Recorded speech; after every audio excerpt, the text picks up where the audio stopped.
Welcome to The Explainer, everyone. Today, we are diving into a topic that totally flips traditional teaching right on its head. Absolutely. We're talking about anime and how it is rapidly transforming from, just a simple weekend binge watch into a highly effective, completely legitimate pedagogical tool. For decades, educators have been searching for that magical key to really unlock student engagement. Well, what if that key has literally been hiding in plain sight, right on the screens of millions of students worldwide? So here's the big question we have to ask. Is anime just a classroom distraction, or is it actually a pedagogical goldmine? Because for a long time, teachers viewed this kind of media with some pretty heavy skepticism. Oh, for sure. But the actual data completely dispels that myth.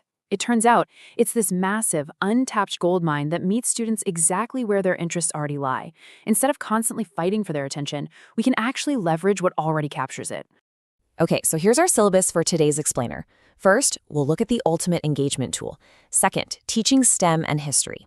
Third, we'll cover media literacy and empathy. Fourth, using it as a gateway to language acquisition. And finally, we'll wrap up with a quick practical guide on curating for the classroom. All right, jumping right into Section 1, the ultimate engagement tool. So, modern educators are just constantly facing this massive challenge of finding innovative ways to capture student attention. Let's be real, traditional academic subjects can often feel super dry and intimidating. A dense textbook chapter on cellular biology or feudal history, that can easily make a student's eyes glaze over. Exactly. But here's the game changer. Because students consume anime voluntarily, and honestly, enthusiastically, those exact same intimidating subjects suddenly become incredibly accessible. We're basically taking the friction entirely out of learning. What we're doing is strategically bridging that gap between entertainment and rigorous academic content. By framing these complex concepts through the lens of a medium students already love, educators are seeing engagement levels just drastically increase. And, it's really important to highlight, this isn't about dumbing down the curriculum at all. It's about translating it. It's a brilliant pedagogical pivot. Moving on to Section 2, teaching STEM and history. Now, you might be wondering, okay, sure, it's engaging, but can it actually teach real hard facts? The answer is a resounding yes. Totally. Let me geek out for just a second here, because far from being simple entertainment, a lot of these series are deeply rooted in real-world science and history. Take a show like Cells at Work, for example. It animates human biology with remarkable scientific accuracy.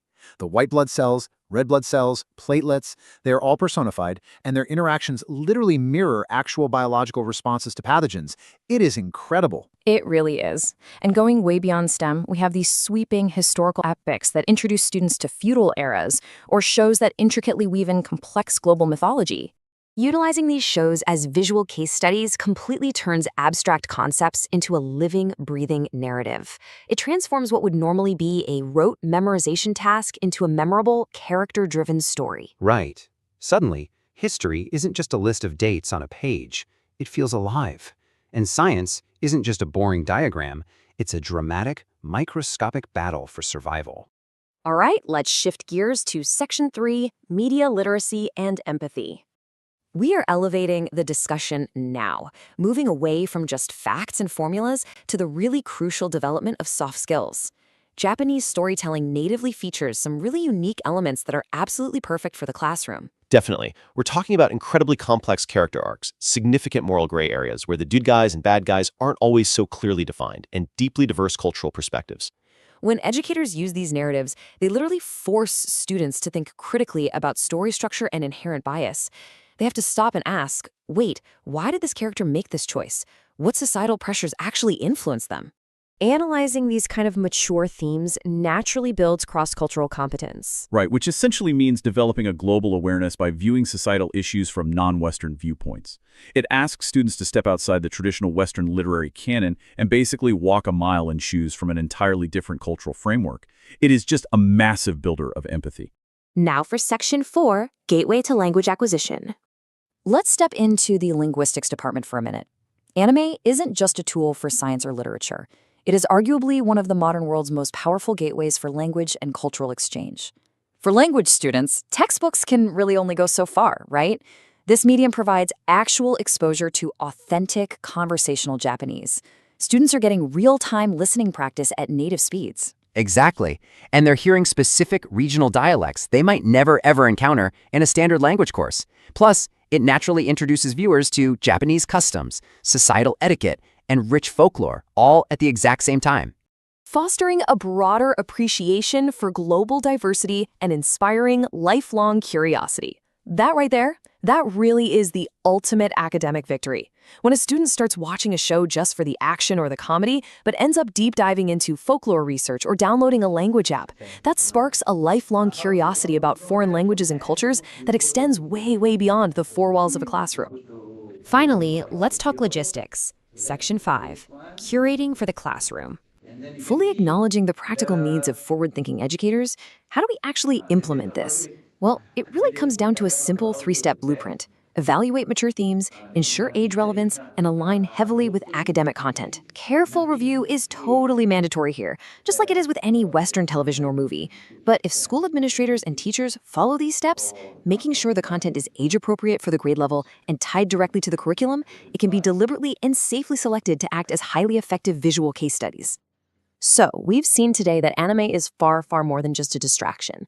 It's a bridge to deeper engagement, it's a living narrative for complex sciences, it's a profound developer of empathy, and a true gateway to the world. The tools for modern, highly engaged learning are already sitting right there in our students' hands. I guess the only question left is, are traditional classrooms ready to embrace the future of globalized education?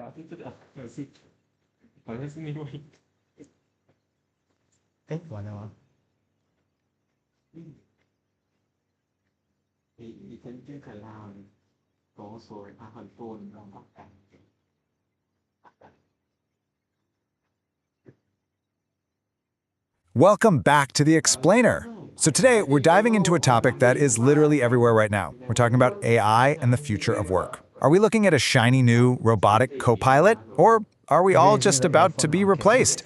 It's a massive question. There's a lot of totally valid anxiety out there, so let's just jump right in and unpack the whole shebang. Okay, let's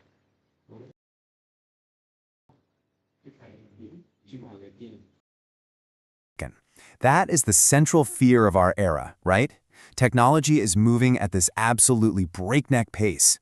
And honestly, it's not just sci-fi anymore. It's a real, everyday worry for professionals all over the world. Now, you might be thinking, hey, we've had tech revolutions before, and you'd be right. But here's the catch, and this is why people are so incredibly nervous. Past revolutions, like the Industrial Revolution, they mostly automated manual labor, physical muscle. But AI is coming for our mental muscle. It's encroaching on those high-level cognitive tasks we always assumed were our ultimate safety net. And when I say cognitive tasks, I'm not talking about basic data entry. We're talking about coding intricate software, drafting heavy-duty legal contracts, and even doing complex medical diagnostics. Think about it. An algorithm can chew through 10,000 legal documents and spit out a brief in literal seconds. Boom, done. It's that kind of staggering proficiency that totally catches us off guard. So really, it's the sheer speed of this transition that's sparking all this widespread anxiety. I mean, it's completely understandable to feel a sense of dread about massive job displacement, or even the future of human relevance itself. If an algorithm does in 3 seconds what used to take an entire legal team 3 weeks, that fear of displacement, yeah, it's not an overreaction. It is a completely valid response to an insanely fast technological shift. Section 1. The coexistence reality. Widespread collaboration, not total replacement. But wait, let's look at where the experts actually see this heading. While the anxiety is 100% real, the consensus paints a much more optimistic picture. History tells us that yes, new tech destroys certain roles, but it always, and I mean always, creates entirely new industries. AI is really stepping up to be a powerful co-pilot here. It's not a substitute for the human pilot. Check out the hard line we're drawing here. On one side, you've got repetitive, data-heavy grunt work.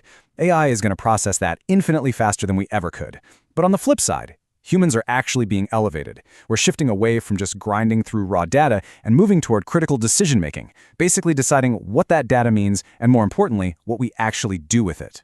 And that brings us to what we call the human shift. Our real value is moving toward oversight, strategic direction, and high-level prompting.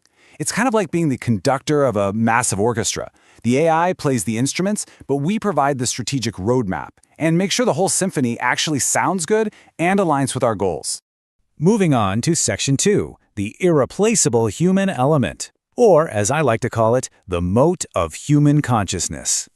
This brings us to this fascinating built-in barrier against total AI replacement, human consciousness itself. Yes, okay, AI is fantastic at mimicking patterns. It is unparalleled at predicting text based on massive datasets. But, and this is a massive but, it fundamentally lacks genuine empathy.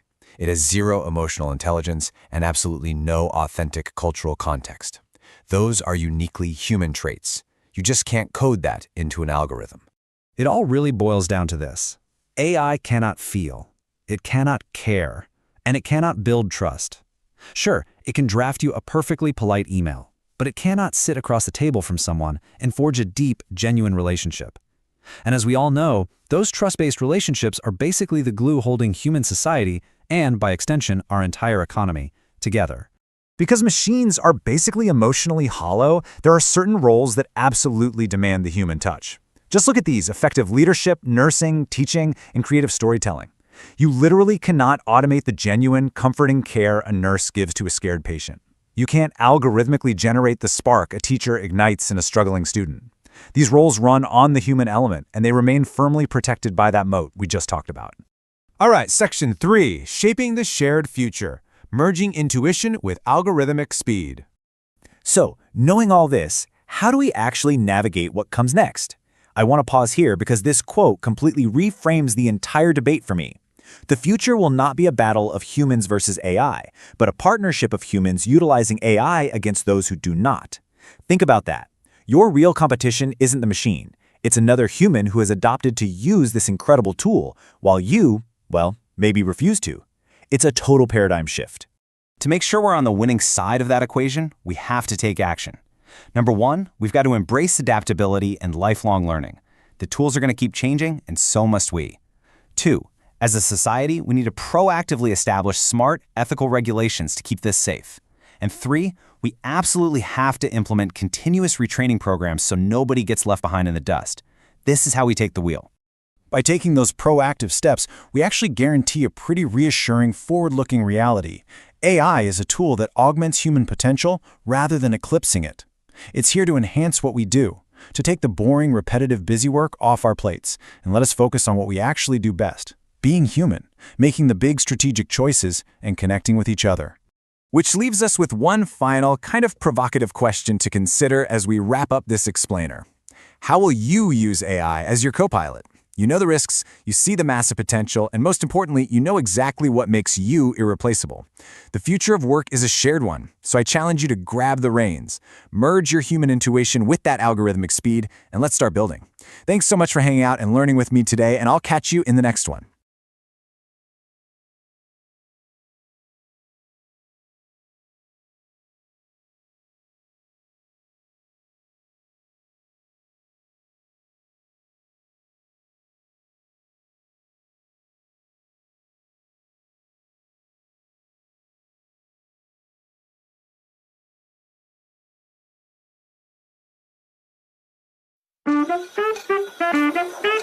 Thank you.